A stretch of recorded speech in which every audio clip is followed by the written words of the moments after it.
Kazipet division కోసం అనేక పోరాటాలు చేస్తుంటే రైల్వే అధికారి రాథోడ్ అడ్డుకోవడానికి కుట్రలు చేస్తున్నారని ఎమ్మెల్యే నాయని రాజేందర్ ఆరోపించారు.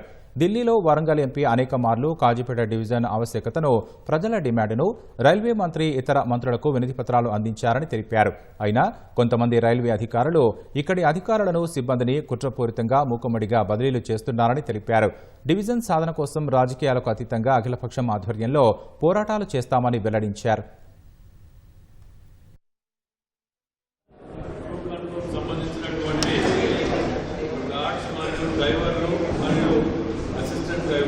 తగ్గిస్తూ ఉత్తర్వులు ఇవ్వడం జరిగింది.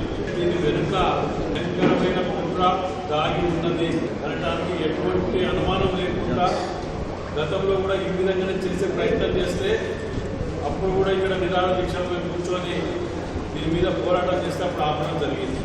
డివిజన్ కోసం నేను చేస్తున్నటువంటి ప్రయత్నంలో ఇక్కడ కొందరు కాజీపేటకు డివిజన్ రాకుండా చేయాలనే ఉద్దేశంతో డివిజన్ వస్తే హైదరాబాద్ సికింద్రాబాద్ ఉన్న అధికారులు కాజీపేట షిఫ్ట్ వచ్చి వీటికి పని చేయవలసి వస్తుందని ఇట్లాంటి దురుద్దేశాలతో చేస్తున్నారు.